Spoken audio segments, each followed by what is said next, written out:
Hi, welcome again. In today's lecture, I'm going to take SICI. Like SICI में क्या क्या होता है? Now, what we need to consider यहाँ पे दो चीजें होती हैं SICI से निकल के आती हैं, एक सिंपल इंटरेस्ट और कंपाउंड इंटरेस्ट। थोड़े सिंपल इंटरेस्ट में क्या होता है कि आपको जो एक साल में इंटरेस्ट जनरेट हुआ, same interest throughout every year generate होता रहेगा। I'll take an example. ठीक, फॉर एग्जाम्पल जैसे कि if you borrow 1,000 rupees, right? You borrowed कितना, 1,000 rupees, so we call it principal and rate of interest is 10%.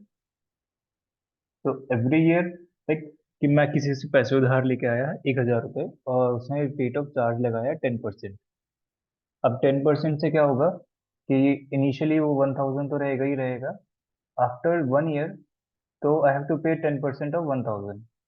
सो अगर मैं एक साल के बाद रिटर्न कर देता हूँ तो मुझे 1,100 रुपये वापस करने पड़ेंगे। और अगर मैं 2 साल के बाद रिटर्न करता हूँ तो मुझे 1,200 रुपये रिटर्न करने पड़ेंगे।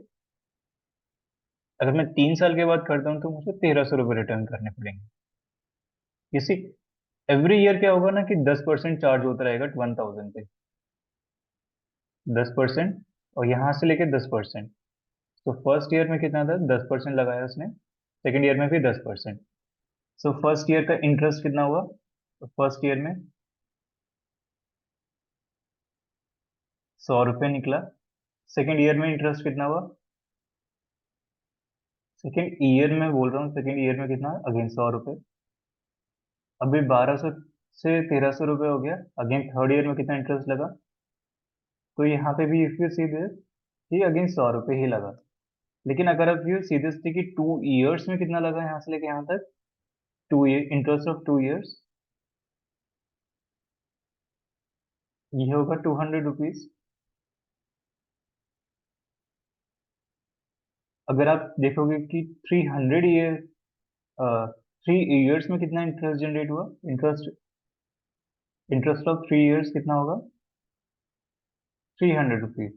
तो टेक्निकली क्या होता है सिंपल इंटरेस्ट में कि interest through out year same रहता है। अगर 10% पहले साल लगा तो 10% भी अगले साल ही लगेगा, 10% भी अगले साल ही लगेगा और 10% ही चलता रहेगा। ठीक है। Let's take some basic question on simple interest. An amount of 5,000 is invested at a simple interest rate of 8% per annum. What will be the total interest earned after 3 years? तो ना यहाँ पे क्या होता है ना कि हमें क्या चीजें ध्यान रखनी होती है फॉर्मूले में। There is a formula to calculate simple interest. Simple interest होता है S I equal to P R T by 100। ये होता है simple interest. Now see this thing, अगर मैं प्रीवियस स्लाइड पे देखता हूँ यहाँ पे क्या था कि मैंने 1,000 रुपये किसी से उधार लिया, अगर मैं उसको एक साल के बाद दूंगा तो मैं उसको 1,100 रुपये दूंगा, विच इंक्लूड 1,100 रुपये में क्या होगा, 1,100 रुपये में there will be 1,000 rupees for the amount I borrowed, plus 100 रुपये जो मुझे इंटरेस्ट जनरेट हुआ उसको वापस भी देना पड़ेगा। So this club will called as amount. तो यहाँ पे इसको अमाउंट बोला जाता है। और यहाँ पे जो दिख रहा है ये प्रिंसिपल हो गया और ये एस आई हो गया। अमाउंट अगर आपको कैलकुलेट करना है तो amount will be equal to P plus S I. ठीक है, principal plus S I, simple interest. ना इसने पूछा कि यहाँ पे अमाउंट कितना होगा अगर 5,000 रुपये इन्वेस्ट किया जाए at a simple interest rate at 8% per annum, right? तो कितना होगा? सॉरी, एक अमाउंट इन्वेस्ट किया उसने 5,000 और उसने इंटरेस्ट पूछा है, तो हम लोग क्या करेंगे, एस आई रखेंगे सीधा सीधा। पी की वैल्यू वी नो 5,000 गिवन है क्वेश्चन में। तो उसने ये 5,000 इन्वेस्ट किया, रेट ऑफ इंटरेस्ट 8%, टाइम चल रहा है फॉर 3 ईयर्स। अगर मैं इसको कैलकुलेट करने जाता हूँ तो कितना होगा, zero will cancel out zero, 558 times into three, तो 58, 400 हो गया, 400 इंटू थ्री 1,200। अगर मेरे से बोलता है कि एस आई कितना है तो now I no S I कितना है 1,200। अगर मेरे से बोलता है अमाउंट कितना होगा, तो अमाउंट के लिए हम लोग क्या करते हैं, एस आई को प्रिंसिपल में ऐड कर लेते हैं। तो एस आई कितना बना, 1,200 रुपये। ओके। और प्रिंसिपल पहले से कितना था, 5,000। अगर मैं सबको ऐड करूंगा तो it will become 6,200 rupees.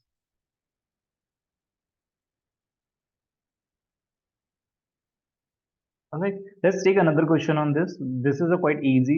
I would say, but on a compound interest side, that would be little bit calculative. I won't say difficult, but that is a little bit calculative. A sum of money double itself in 10 years at a rate of certain rate of simple interest. What is the rate of interest? हाँ, यहाँ पे जो बोला एक amount था money जो double हो गया 10 साल में, तो कितना रेट ऑफ इंटरेस्ट चल रहा होगा। हाँ, इमेजिन करो कि ना यू डोंट नो कितना आपने बोरो किया, यू डोंट नो कितना वो डबल हो गया ना, बस आई नो कि वो डबल हुआ है 10 साल में। तो लेट्स से कि principal the amount I borrowed is X, right, and after certain 10 years it becomes 2 times, so 2x हो गया। प्रीवियसली हैव सीन कि amount equal to the S I plus P. Now यहाँ पे मुझे ये पता है, ये पता है, और ये नहीं पता, मुझे इसको फाइंड आउट करना है। तो ये 2x हो गया, and this is S I, this plus P, P also x. तो एस आई की वैल्यू कितनी होगी यहाँ से x. So like kind of x rupees I borrowed, it become 2x, because 2x में अब x रुपीज इंटरेस्ट था। सो ये प्रोसेस कंप्लीट हुआ 10 years में। तो what is the rate of interest? तो S I again I apply the formula यहाँ पे पी आर टी बाई 100। अरे तो एस आई कितना होगा यहाँ से? If you see this thing, S I S I S I S I we got X, P we got X, R हमें find out करना है, टाइम टी है, टाइम गिवन है हमें 10 years, राइट। तो x will cancel out x, 10 से एक zero cut जाएगा, तो 10% आएगा rate of interest, right. Let's explore one more question. Before we going to the next question, let's explore one more method of solving the question. तो यहाँ पे कितना था? 1200 रुपये। 1200 रुपये क्या था? इंटरेस्ट। इसका ना एक और मेथड होता है, आई वुड से कि ना you should also explore other methods, I forgot to mention last time. So 8% अगर मेरे पास है फर्स्ट ईयर का, तो 8% ही सेकेंड ईयर का भी होगा, 8% ही थर्ड ईयर का भी होगा। सो 8 + 8 + 8, टोटल 24% मुझे इंटरेस्ट जनरेट होगा।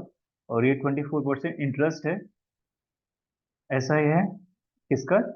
5000 का। 5000 पे ही 24% इंटरेस्ट जनरेट होने वाला है। तो 2400, सॉरी 24 इंटू 5000/100, दो zero will cancel out. So इसको मल्टीप्लाई करेंगे, we get again 1200। So this is another way of finding out how much interest was generated throughout the years. Now इसको अगर अगेन मैं ऐड कर देता हूँ 5000 के साथ, तो इट बिकम 6200। आई नो वो आगे पीछे हो गया है, I forgot to mention this method, this is quite easier I would say. Let's explore next question now. We have done this one, this question, right. अब देखो यहाँ पे क्या बोला, Pinto invest 1/5 of his capital at 6%, 1/3 of his capital at 10%, and the remaining at 1%, each rate being simple interest per annum, then the minimum number of years required for the cumulative interest income from these investment to equal or exceed his initial capital. Now this question was asked in CAT 2022, और ये कितना easy है यहाँ से देख के ही पता चल जाएगा। देखो यहाँ से इसने बोला 1/5, आगे बोला 1/3। ना you can assume any amount. ऐसे क्वेश्चन के लिए ना आपको एक्स वाई जेड लेने की भी जरूरत नहीं है। अगर आप you are not comfortable with variable, you can go with the numbers, like, लेकिन आपको थोड़ा स्मार्टली चूज करना पड़ेगा नंबर्स भी, you can't take random numbers. तो 1/5, 1/3, 5 और 3, 5 और 3 का कोई भी आप मल्टीपल लोगे तो 15 बनेंगे। now 15 is the least multiple, you can take any number in the form of 15। let's assume कि मैं ना 150 लेता हूँ, ये अमाउंट था जो मैं इन्वेस्ट करने वाला हूँ, so we call it principal. इसका 1/5 मतलब 1/5 कितना होगा? 30 rupees. I invested at 6% per annum, सो यहाँ से मुझे कितना जनरेट होगा फॉर टाइम 13 years। ये इंटरेस्ट देगा मुझे। 1/3 I invested at 10%, now 1/3 of 50 will be 50 rupees। This amount I invested for 10% for T years, and the remaining 30 + 50 80, अभी जो बचेगा वो रेस्ट कितना होगा? The rest will be 70 rupees for 1% at the rate of 1% for T years। ये सारा मिलके मुझे क्या होगा? इंटरेस्ट हो जाएगा ना। यहाँ से इसने बोला then the minimum number of years required for the cumulative interest, मतलब सारा इंटरेस्ट मिला के it will become equal or exceed the initial income capital. So initially it was 150, तो ये should be equal to 150 होना चाहिए. तो मैं इसको ऐड कर लेता हूँ. तो यहाँ पे होगा 180 t by 100 plus 500 t by 100 plus 70 t by 100. अगर सबको ऐड करोगे तो यू गेट समथिंग, ये हो जाएगा 250. 250 प्लस 500 हो जाएगा 750. 750 t by 100 इक्वल टू 150. अब 150 विल कैंसिल आउट 5 टाइम्स और इसको करेंगे तो 20. तो we got 20 years time period इतना लगेगा कम से कम to exceed exceed initial income और इक्वली. ठीक है. This is a simple interest based cap question asked in CAT. Now this is quite easy, I would say. बहुत सारे क्वेश्चंस इजीली सॉल्व कर सकते हो, बहुत इजी इजी क्वेश्चंस आते हैं सिंपल इंटरेस्ट की साइड से. बट प्रॉब्लम इज कि ना कंपाउंड इंटरेस्ट की साइड से जो क्वेश्चंस आते हैं वो बिट ऑफ कैलकुलेटिव होते हैं. Alright, let's explore compound interest now. तो कंपाउंड इंटरेस्ट क्या होता है? ये ना, इसको ना आप शॉर्ट में ऐसे समझ लो, इंटरेस्ट ऑन इंटरेस्ट. मतलब अब जो इंटरेस्ट जनरेट होगा उसके ऊपर फिर से इंटरेस्ट जनरेट होगा. Interest on interest. Let's understand this thing with two different approaches. I borrowed, again I borrowed, principal है मेरे पास 1000 रुपीज एंड टाइम ले लेते हैं 2 years and rate of interest ले लेते हैं 10%. I'll explain this thing with two different approaches. कैसे work करते हैं? अगेन प्रिंसिपल 1000, टाइम 3 years ले लेते हैं and rate of interest being 10%. ठीक है. यहाँ पे मैं सी आई बस पूछना चाहता हूँ कि सी आई कितना होगा और अमाउंट भी कितना. अगेन इस वाले क्वेश्चन में भी सी आई कितना होगा एंड अमाउंट कितना होगा. ठीक है, जस्ट टू फिगर आउट कितना होने वाला है.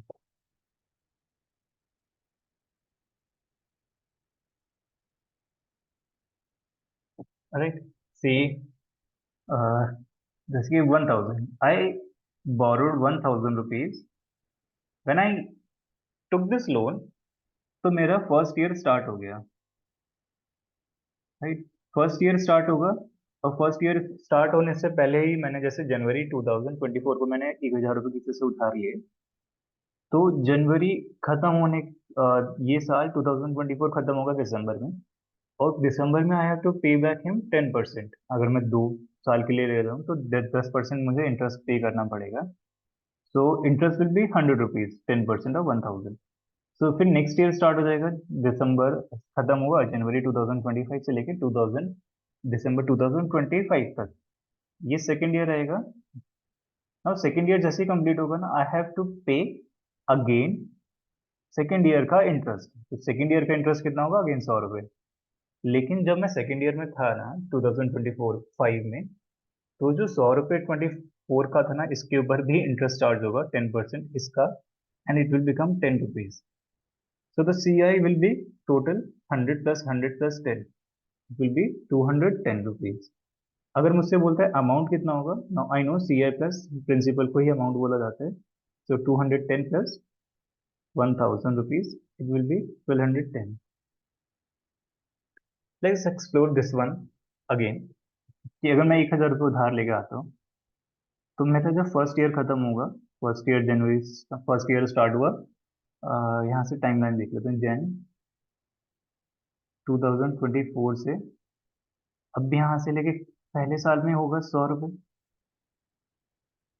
फिर सेकेंड ईयर 2025 फिर 100 रुपये. जब सेकेंड ईयर में जाएंगे तो 100 रुपये लगेगा ही लगेगा. फिर लेकिन ये जो जनवरी का है ना 2024 का, आई हैव टू पे इसके ऊपर 10 रुपीज, 10%. तो इट विल बिकम 10 रुपीज. जब अगर मैं थर्ड ईयर में जाता हूँ, मतलब 2026 में, सो आई हैव टू पे अगेन 100 रुपये, 10% ऑफ 1000. हम यहाँ पे देखो एक चीज केयरफुली.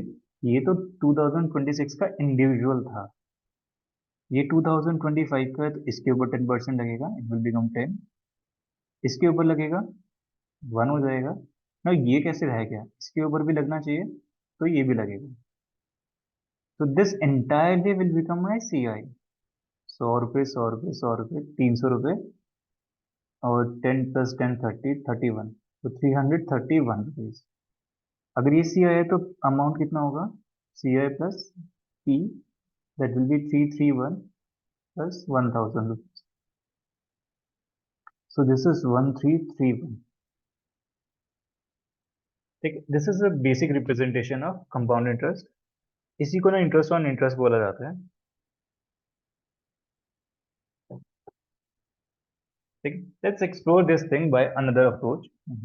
एक और तरीके से देखते हैं कि मैं 1000 बोरो करके लाया, so after 1 year I have to pay 10% of this amount, so it will become 110 or 1100, 1100।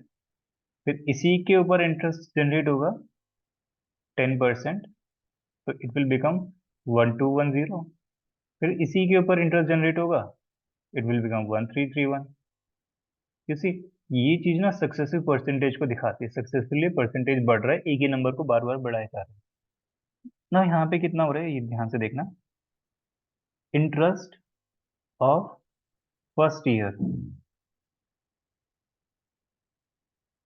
ये 100 रुपए है ना। Interest of second year,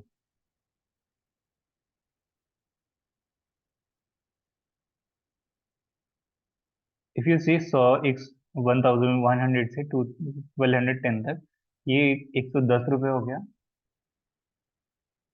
interest of third year,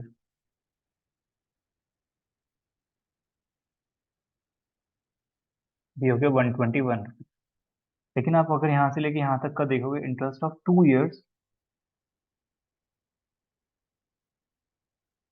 ये आपको दिखाई देगा 210। अगर आप ऐसे देखोगे interest of 3 years,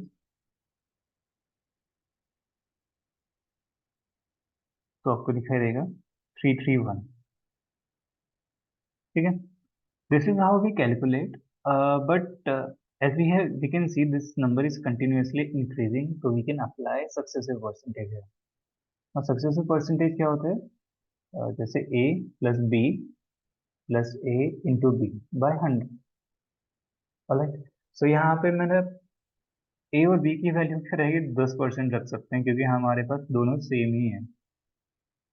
okay, so 10 + 10 + 10 into 10, so 20 + 1, it will B 21%। सो 1000, अगर मुझे 2 साल का चेक करना है तो 21% रेट ऑफ इंटरेस्ट जनरेट होगा 1000। तो 1000 का 21% कितना होता है, इट विल बी 210। तो this is will be 2 years का इंटरेस्ट। सेम है, अगर मुझे यही चीज ना अगर 3 इयर्स पे अप्लाई करनी है, तो it won't apply, it won't work like this. तो उसके लिए ना थोड़ा सा अंडरस्टैंडिंग डेवलप करना पड़ेगा। तो we got 10, 10 and 10, 3 different years के 10 रेट ऑफ इंटरेस्ट होते हैं। तो हमें क्या करना होता है ना कि इन दोनों को पेयर कर लो, it will become 21। Just we can see, यहाँ पे दो को 10 10 को पेयर करोगे तो 21 बन जाएगा। अब दिस 21 को पेयर करो 20 इसके साथ, 10 के साथ, तो 21 + 10 + 21 इंटू 10, तो ये हो जाएगा 31 + 2.1, इट विल बी 33.1। और 33.1% of 1000 will be 331। So this is alternate approach of solving CI के questions। And I would say कि this is a quite easier approach, I would say. यहाँ पे ना आप ध्यान से समझना, just write it down some formulas here now. We clean the board, some formulas nine. a plus b plus a into b, इस पूरे ही part को ना हम लोग क्या बोलते हैं, this entirely is called C I. Now specifically this part will be called as S I, और this specific part A into B by will be called as S I C I का डिफरेंस। अगर आपको इससे भी नहीं होता ना, there are formulae. So amount equal to होगा पी 1 + R/100 इंटू टी। ये होता है, याद रखना, ये ईयरली के लिए होता है। अगर आपसे इंटरेस्ट हर साल के एंड पे लिया जा रहा है तो अगर इंटरेस्ट हर 6 महीने बाद लेना स्टार्ट कर देगा, मतलब 6 मंथली हो जाएगा या हाफ ईयरली होगा, तो हम रेट को हाफ करेंगे और टाइम को डबल कर देंगे। This will become half yearly. Half yearly का मतलब होता है कि आप हर 6 महीने के बाद आपसे इंटरेस्ट वापस लिया जाएगा। फिर एक और होता है इसी के अंदर, क्वार्टरली। मतलब क्वार्टरली होगा तो हम रेट को फिर 4 टाइम्स 4 से डिवाइड कर देंगे और टाइम को 4 से मल्टीप्लाई कर देंगे। Now this becomes for quarterly. Quarterly मतलब हर 3 महीने बाद आपसे ना पैसे मांगने आ जाएंगे, खिलाओ इंटरेस्ट दो। ठीक है, this is how it works. Now जो अपना बैंकिंग सेक्टर होता है, लोन सिस्टम होता है, works on compound interest. Let's take some basic questions on CIS. A sum of rupees 5,000 is lent out at an annual compound interest rate of 5%. What will be the total amount after 2 years? ना, इसको फॉर्मूले से करेंगे तो कैसा दिखेगा ये? So we need to find out amount. Principal we know 5,000 है, रेट ऑफ इंटरेस्ट भी वी नो 5% है, time is 2 years। So 5,000 it will be 21/20। इसको सॉल्व करेंगे तो, और इसको सॉल्व किया तो कितना हो जाएगा ये? 5,000 441/400। सो ये दो जीरो कैंसिल आउट हो जाएगा। अगर मैं इसको मल्टीप्लाई करता हूँ तो 5 1 5, 5 4 20, राइट? 5 4 20 and 22, right? 5 4 20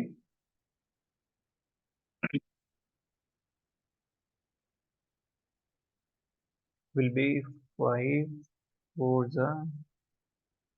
20 एंड 22। दो कैरी और चला जाएगा ना, 30। तो this will be amount but we have to divide it by 4। तो 4 से डिवाइड करके देखेंगे तो कितना होगा ये? 22050, 4 5 times 20, 2045 times again 20 cancel out हो जाएगा। वी गेट 5 यहाँ पे, 4110। now this will be nothing but this, so we got 5512.5। so amount will be 5,512 rupees 5 rupees. तो ये इसका अमाउंट बनेगा after 2 years। now this is a method one by going the formula approach. There is our alternate approach also, the successive percentage। so a plus b plus a into b। Starting में थोड़ा लग सकता है different, but when you get use to it ना तो ये थोड़ा easy लगने लगता है। तो वी गेट 5% यहाँ पे, 5% यहाँ पे, तो 5 ए की वैल्यू हो गई, 5 ही बी की वैल्यू होगी, तो 5 × 5/100। नाउ ये 10 प्लस 0.25 हो जाएगा यहाँ से, it will be 0.25%। Now this is C I, again I told you this is C I. तो मुझे 5,000 का सी आई कैलकुलेट करना पड़ेगा, और यू कैन डायरेक्टली कैलकुलेट 110.25%। तो इंस्टेड ऑफ एडिंग बाद में आप भी कर लो जैसे भी आपको सही लगता है। आपको अगर डायरेक्टली अमाउंट कैलकुलेट करना है तो 100%, क्योंकि हमारा जो हम बोरो करके लाते हैं that is 5,000, which is in terms of percentage 100%। और सी आई कितना मिला? 10.25%। हमारा टोटल अमाउंट बन जाएगा 110.25%। या तो आप ऐसे कैलकुलेट कर लो या फिर 10.25 के थ्रू कैलकुलेट कर लो। 10.25% ऑफ 5,000। तो ये डेसिमल भी हटा के दो जीरो नीचे ले लेते हैं, दो जीरो कट गए, एक और जीरो कटेगा और ये इससे कैंसिल आउट होगा, 2 आ जाएगा। अब 1,025/2, राइट? इसको सॉल्व कर लेते हैं। 1,024 प्लस 1/2, तो इसको किया तो कितना हो जाएगा? 512 प्लस 0.5, तो 512.5। हमारे पास अमाउंट, प्रिंसिपल के अमाउंट फाइंड आउट करना है तो प्रिंसिपल में ऐसा ही सी आई ऐड कर लेते हैं।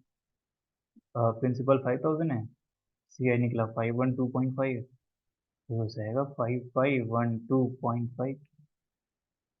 इजियर साइड पे। हाँ, let's solve next question now. इसी पे based.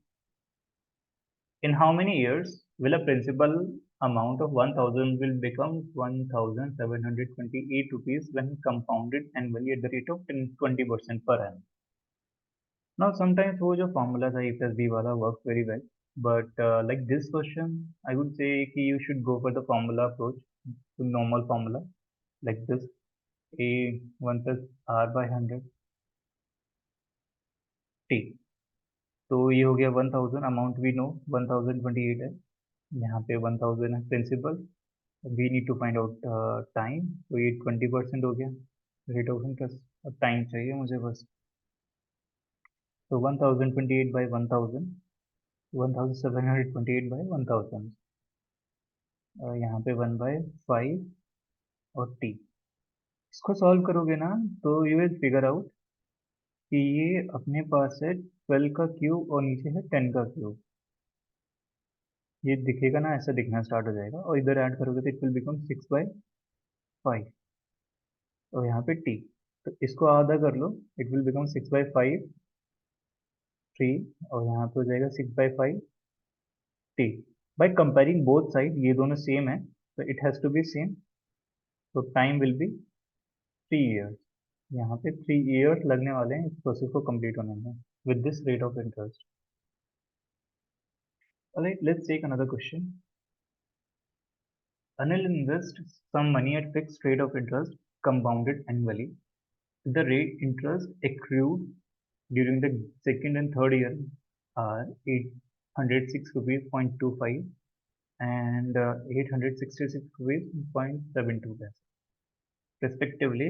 The interest accrued in INR during the fourth year is nearest to, like we have discussed previously, ये जो होता है CI जैसे सक्सेसफुली चल रहा है, राइट? तो we can apply here the logic है बहुत सिंपल सा है। यहाँ पे सेकेंड ईयर में क्या था कि आप उसका अमाउंट था इतना, थर्ड ईयर में कितना हुआ 866 हुआ, फोर्थ ईयर में क्या हुआ we need to find out. हमें बस यहाँ से देखना है कि कितना चेंज हुआ, परसेंटेज चेंज देखना है। अगर आप परसेंटेज चेंज निकाल पाते हो तो बहुत अच्छा होगा, या फिर डायरेक्टली भी कर सकते हो। लाइक डायरेक्टली मतलब हो गया कि थर्ड ईयर को मैं सेकेंड ईयर से डिवाइड करता हूँ और फोर्थ ईयर में जाने के लिए भी थर्ड ईयर से मल्टीप्लाई कर देता हूँ, क्योंकि जितना भी रेट ऑफ इंटरेस्ट बढ़ना स्टार्ट होगा वो इसके साथ मल्टीप्लाई होकर फोर्थ ईयर बनाएगा। तो 866.72 बाई 806.25 मल्टीप्लाई 866.72। अब इसको कैलकुलेट करने के लिए ना यू नीड अ कैलकुलेटर, क्योंकि इतना टाइम नहीं होगा आपके पास एग्जाम में, and you have given calculator then use it for such kind of question. Divided by 806.25, so you will get answer something like 931.7253, so it is option A, that's the answer. All right, in this video I have taken only CI and SI के basic questions. Now CI SI से ना एक दो important चीजें भी आती हैं, जैसे installment which is based on CI and SI, and this is a part one of the CSI. I'm going to take past year questions of that and other competitive exams. All right. Now this video can be utilized for CAT, CMAT, CET, SSC के लिए कहीं पे भी use हो सकते हैं। ऐसा कुछ नहीं है इसके अंदर कि CAT लेवल है या फिर SSC लेवल है। I have taken some CAT level questions and I have taken some SSC CGL tier 2 level of questions. All right. So wind up here.